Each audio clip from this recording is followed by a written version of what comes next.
But anyway, I have many people I could thank, but most importantly, definitely my advisors, Dr. Murray and Atkins, my parents who helped me with a lot of questions as I worked through my research, and certainly Centre College for providing this opportunity to continue a project I care deeply about and providing the funding to do some of that research. So I guess we can just jump right into my presentation, and as you can see, the title is A Tale of Two Districts, a comparative analysis of the highest and lowest performing public school districts in Eastern Kentucky. And so it's a little play on words of Charles Dickens' work, A Tale of Two Cities. Instead of talking about London and Paris and the 19th century and revolution, I want to talk about public education reform today. In my opinion, I think education is the greatest tool for social mobility. And so as Dr. Atkins talked about, I want to talk about some of the most pressing issues today and then what solutions I found through my research. So we can start with my methodology. And so in general, an overview of what that looked like is I collected data on different academic indicators to assess whether a district was performing high or low. So some of those indicators included graduation rates, retention rates, average salary of teachers, and district enrollment. So I looked at a variety of those indicators and tried to establish common trends across the top performing schools and then common trends for improvement across the lower performing schools. Overall, I'm taking empirical analysis of that data and then I'm coupling it with application of theoretical material. So if I observed a particular pattern across one district or the other, then I would take that pattern, that observed pattern, and I tried to consulted the academic literature to see if it corroborated some of those observations. And so that led me to certain objectives I wanted to get across with this study. The first being, how do we identify these high and low performing districts? So it's based on the overall score that the Kentucky Department of Education gives each district. And so I was able to determine that list very early on. The overall score is mainly based off of student achievement data, so test scores. The second objective, as I already mentioned, is trends across the top, using those academic barometers or indicators of success, trends across the bottom, offering potential solutions, and then the final stage of my research, the final objective is creating individualized reports that are going on right now. So that's a report for each district assessing what are they doing very well in, where is there improvement they could focus on. And so in mid-May, those reports, along with my final report, are going to be sent out to all 11 districts. There are 11 districts because there was a tie among the highest performing schools. So I have looked at the bottom 5, the lowest achieving schools in Eastern Kentucky, and those are outlined in red. And they're all county schools, county districts, and then with the green star, you can see the highest performing schools. And so immediately you see a trend already. All of the high performing schools, again, there are 6 stars because there was a tie amongst 2 of them. All of the high achieving schools are independent districts. And so that's kind of the first topic I want to jump into. What are the intrinsic differences between county schools and independent schools? How do they structure their districts? And here's a quick list of the top 5, the top 6. And here is a list of the bottom 5. So in my report, in my paper, I identified top 10 trends or patterns that I observed that are really making a difference between these districts. And unfortunately, I can't talk about all of them today. It would take way too much time, but I have chosen what I think are the most interesting patterns and the most interesting topics. And so those topics are outlined in red and what I'll be talking about today. So first, what is the difference between independent and county schools? Well, the number one difference is they have radically different enrollment sizes, which means their districts are structured in radically different ways.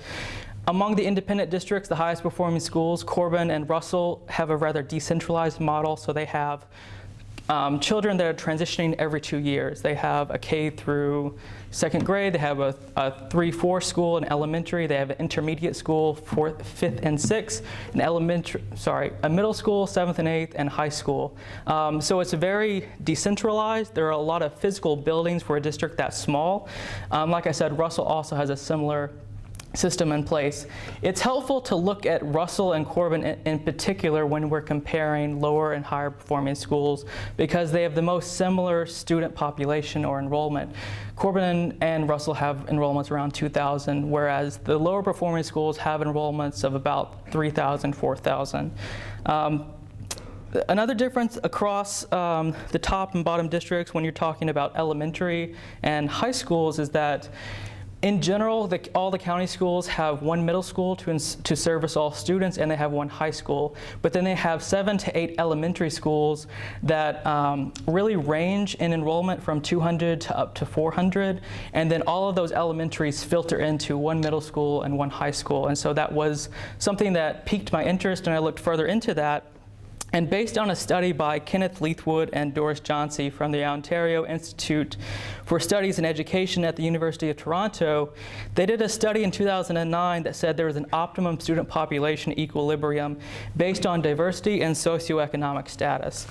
So the quote from the report says, elementary schools serving student populations exclusively or largely from diverse and or disadvantaged backgrounds should be limited in size to not more than about 300 students. Secondly, elementary schools serving economically and socially heterogeneous or relatively advantaged students should be limited in size to about 500 students. So if we look at the next figures in this table, you can see the numbers for enrollment, and on the right-hand side, you can see percentage of students receiving free or reduced lunch. County districts, the lower performing districts, serve relatively different student populations. And almost, if you're looking at the percentage, it's 60% or above, and even in some cases with Magoffin County, it's near 92%. So they're serving largely disadvantaged backgrounds or diverse student backgrounds. And so that means, according to the report, they should be limiting their elementary schools in size to about 300 students. When you're talking about high schools, the report recommends 600 students for schools or districts serving relatively disadvantaged backgrounds, and 1,000 students for schools serving relatively heterogeneous social and economic status students. So it would take too much room and time to explain all the numbers that I have collected, but basically I can describe the system in the high schools as this. You have Perry County High School that has 1,050 students. If we're going off the report published by Leithwood and Johnsey, they should be limiting their size of high schools to 600 students. In Clay County, it's 885 students, and in Knox County, it's 950 students, well above that equilibrium mark. So my recommendation is more research is needed. Before I make a sound policy recommendation, I would want to do more research on the topic and consult more academic articles. But overall, the elementary school problem is solvable. It's not irreparable because they have so many schools, and because some are below that equilibrium mark and some are above. Basically, the county could, working with the county government, they could zone districts so that they control the flow of students, what district each student goes to. That would help each elementary school establish that equilibrium mark of about 300 students. With the high schools, it's more difficult to actually make a recommendation. It's not easy for me to say, well, you just need to build another high school, because many times you don't have the funds to do that. But I would recommend those districts work with the State Department of Education in trying to figure out a plan that would work for them and allow them to reach that equilibrium mark of about 600 students for their high school system.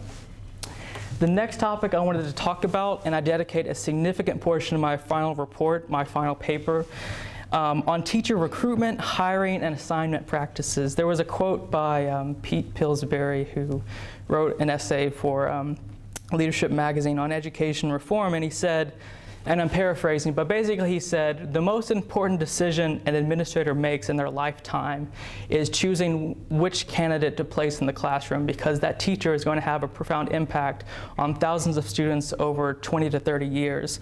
So if we're talking about education reform, it's inescapable. We have to talk about the quality of teachers, the credentials, their experience, and how do we attract the most highly qualified candidates to districts that are hard to staff. When I looked at the patterns, though, I was kind of surprised because teacher experience and compensation are nearly identical across all districts. The only difference is the percentage of degrees that they hold. So among all districts, the percentage of teachers who hold a bachelor's degree is essentially the same. Higher performing districts have more teachers who hold a master's degree, and lower performing districts have more percentage of teachers that hold a rank 1. A rank 1 is the highest degree a teacher can hold before obtaining their principalship. So that was definitely surprising for me to find out that, and so this gives you an indication. And highlighted in green are the districts that have the highest it's the average years of teaching experience. So Pikeville, Jackson, McGoffin, and Clay, on average, their teachers have 14 to 15 years of experience. And so on the right-hand side, and the schools that have the teachers, I guess you could say the most inexperienced, the average experience is 11 years, is Knox and Corbin. So two schools that are performing at different levels but have the same teachers with the same experience.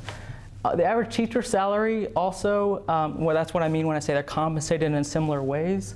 Harlan Independent is the lowest. They pay their teachers on average the lowest, $45,300 a year, and the highest paid teachers are in Pikeville Independent. So the next, it helps if you look at this table vertically. So I already mentioned bachelor's degrees, master's degrees, rank 1s. So the districts that have the highest percentage of teachers that hold a rank 1, and remember that's the highest degree a teacher can hold, those are McGoffin and Clay County, 64, 65%, and 59%. But those two districts are the lowest performing districts, not only in eastern Kentucky, but in the entire state of Kentucky. They're ranked below the 5th percentile in academic performance. So how can we reconcile that difference?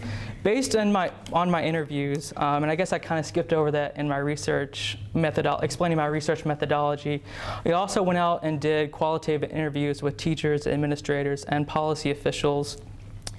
And overall, there's this trend among all districts, not just among the lower districts, but they want to hire people who have a traditional certification route, and they want to hire teachers that have a higher degree, and they really encourage teachers to go get more degrees. But that's really not the most effective way to staff classrooms. In my research, I found that schools should focus more on hiring teachers who have major or minors. And when you're talking about secondary schools, middle school, high school, you want to hire someone who actually majored in math or actually majored in biology, because they've had to critically engage with the material. They have immersed themselves in the scholarship, and they're more qualified to teach a classroom. Certainly they need to take, in Kentucky, you're required to receive your master's of teaching degree within 10 years of starting your career. And I think that in those programs you learn the pedagogical approaches to teaching that are necessary, but overall there's too much of an emphasis on traditional certification routes. For elementary schools, schools should do a better job of, and I'm talking about all schools, all districts, not just the lower performing, they should do a better job of trying to attract teachers from liberal arts educations, because liberal arts educations require teachers to cover a variety of different topics, and they're more likely to be successful with students in delivering information. And so when I say traditional certification routes, what are the alternatives? So alternatives are programs like Teach for America and other programs that attempt to take highly successful college students and place them in at-risk schools. So I would like to see lower performing districts participating at a higher rate in those programs. The next slide is a list of top methods for improvement, and I pulled this list from the National Comprehensive Center for Teacher Quality, and it's a study released in 2009. And basically, the number one method, I pulled 2 methods from the list of total of 9. So the number 1 method, know the position and how to detect a successful candidate. So that includes making a holistic rubric for positions based on school's mission statement and teacher input, creating a rigorous screening process, required submission of GRE verbal section, and the logic there is the GRE verbal section determined your literacy, meaning how many words do you know. And there was a study done that individuals who know more words or who are more literate are more qualified, more successful teachers. And also, administrators need to take into consideration the selectivity of the college the individual attended. On average, 50% of teachers from higher performing schools play a moderate to large role in the selection of new teachers, whereas 70% of teachers on average from lower performing schools said they played no role at all or little role at all in the determination of new teachers at their school. So that's a glaring difference between how higher and lower performing schools are approaching teacher recruitment. The second method that I wanted to talk about is creating equitable teacher placement and assignment policies that do not disadvantage at-risk schools or students. So you need to have a distribution of the most talented teachers based on their need in the school system rather than their preference or their seniority as the current model exists. So districts need to do a better job of restructuring their salary schedule to incentivize that change. And like I said in my final report, I dedicate a significant amount of time talking to recruitment and hiring and assignment practices. But if you revamp all of that, it's going to do you no good unless you address the problems why teachers leave districts, which include the school culture, the school leadership, professional development opportunities, and professional learning communities. So I want to jump into professional development, which in my opinion is one of the main differences why you have high achieving schools within the same region as some of the lowest performing schools in the state. Schools have to invest in sending teachers to conferences so they are aware of the most current methods and studies related to their content area. And PD is not just about professional career development, it is also about learning how to analyze and interpret data from student assessment exams in order to diversify student methods to reach all types of learners. On average, I was kind of surprised though, because according to TEL survey data, which is a survey administered to all teachers in the state of Kentucky at the end of the year, at the end of the academic year, in all 11 districts, teachers said that they spend a similar amount of time on PD, and those programs are driven by data. So what is the problem? Ultimately, I conclude that the problem is quality of programming. So if I was going to continue this study in order to do more research, I would want to go observe professional development opportunities and offerings to determine the quality of those programs. And I think that really is the difference. Teachers from higher performing schools are just receiving better quality programming. They're spending more time analyzing student data. And so one statistic from the TEL survey is 3/4 of teachers from higher performing districts said that, on average, 49.50% of new teachers from higher performing schools said they spend several times per month analyzing student work with their mentor.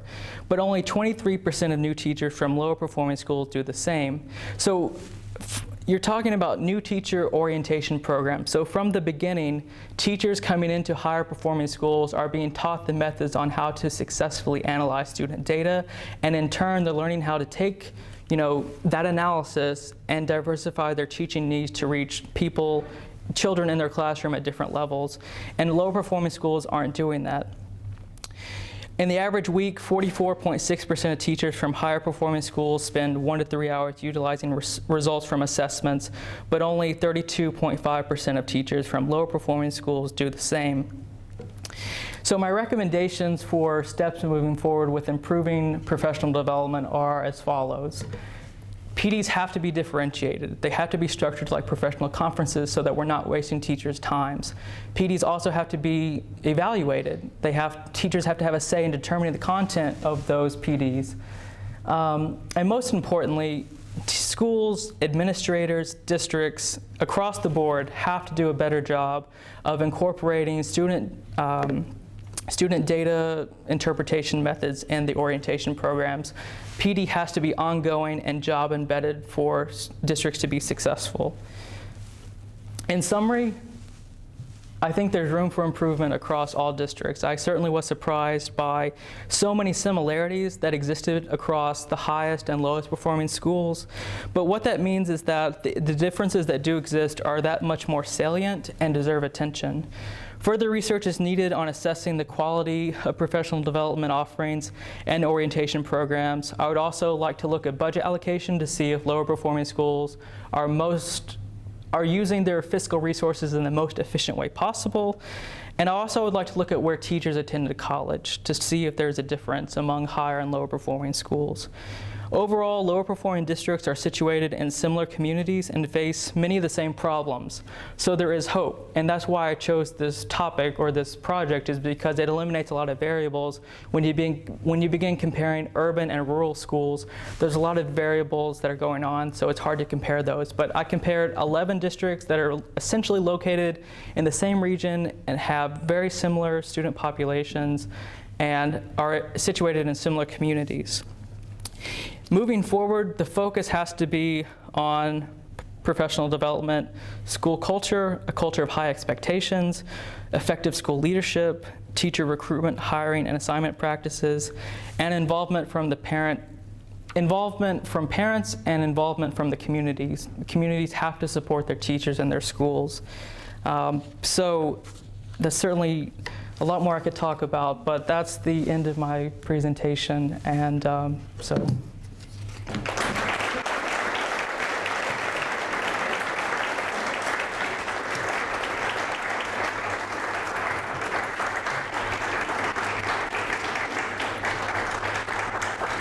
And I apologize if I went over time. I know we were having some computer issues, so I don't actually know where I ended on the mark, but I'm happy to take questions from the audience if there are any questions. Yes? First, I am Susan Weston. We did correspond when you were designing this, and I knew you know who I was. Yeah. I wanted to ask, in your selection of schools and comparisons, did you look at their free and reduced lunch populations separately? Did I look at their populations individually? How they scored. I think you could make, I guess, a correlation. I'll go back to that one table. You showed they were different in how many kids they had in that poverty group. I was wondering if you looked at Corbin's free and reduced lunch population compared to Perry County's free and reduced lunch population. Because that might also give you is the population difference really mattering? I'm pretty sure Corbin's free and reduced lunch kids do better than Perry's free and reduced lunch kids. But I was wondering. I did not look at, are you talking about, I guess, GAP scores? Yeah, the GAP score or the poll data for that group. I did note GAP scores, but I mainly focused on achievement scores, which is maybe a weakness in my research design. For the final individualized report I'm writing right now, I do have notes on the differences between GAP scores and achievement scores, but it's not something I looked at extensively for my project. That struck me as an interesting other step with that funny population difference. Okay. Fascinating stuff. Thank you. We do have time for more questions, and I think some of you asked. Stephen? Tony, did you look into, so I know you mentioned Teach for America. Did many of the schools that you looked at actually incorporate programs like that? I know that Knox County does. It's not a whole lot of teachers, but they do seem to be, that is one district that does seem to embrace the opportunities provided by Teach for America. In other districts, I'm just not entirely sure. I was curious about because you had mentioned retention rates, and since Yeah. America is a 2-year commitment, Yeah. I think my understanding of it is that most Teach for America people do only stay for 2 years. So I wondered how that might play into effects with teacher retention. Right. It wouldn't have a huge effect because, like I said, there are very few TFA core members in those districts. And when you're talking about districts that employ hundreds of teachers, 20 teachers within the district is not going to affect teacher retention rate for that particular year in a drastic way. Cody? Tony, so whenever you were doing interviews with people about the different degree levels from bachelor's to rank 1, did you notice that a lot of the rank 1 members wanted to move up in the district and become administrators, and that their focus might not have been on the classroom? How did that come through during your interview? With the interviews that I did, we didn't really talk a lot about degrees. The percentage of degree information comes from an application called the School Report Card, published by the Kentucky Department of Education each year. And so it's publishing information on teacher credentials. Overall, and this, more research would be necessary, but teachers pursuing rank 1s in general are looking to become administrators in districts. But I don't have a quantifiable number to give you or any hard and fast evidence. That's not something that, like I said, would maybe need more research on. Yes?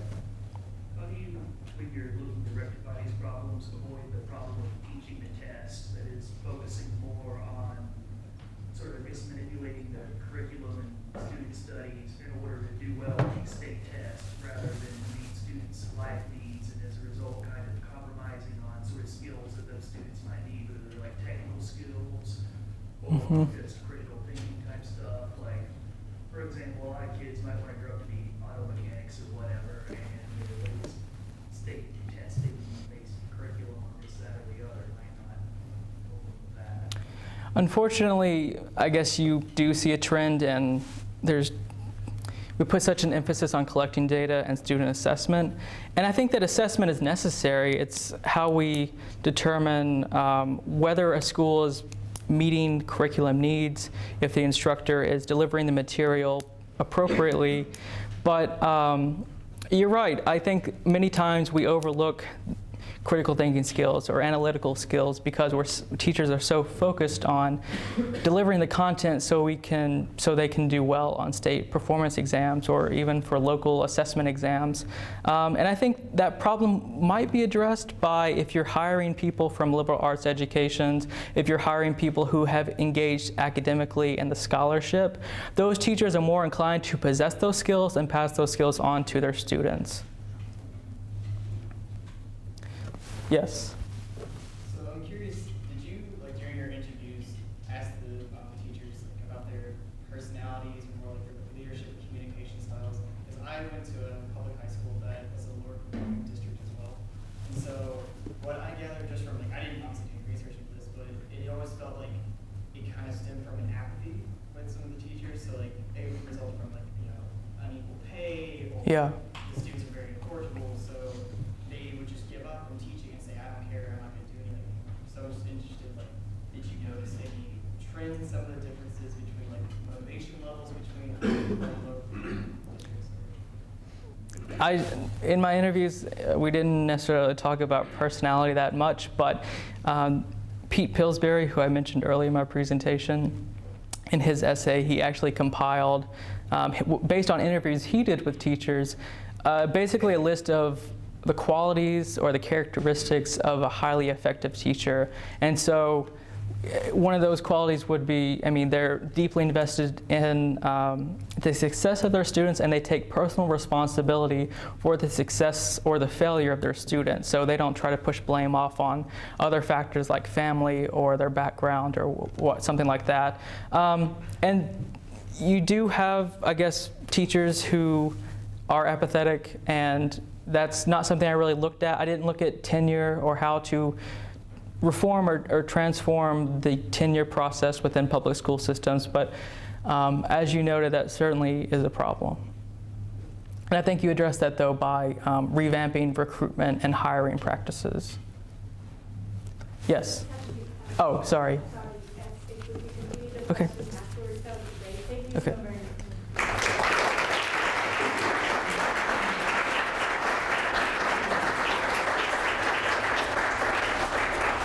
Thank you.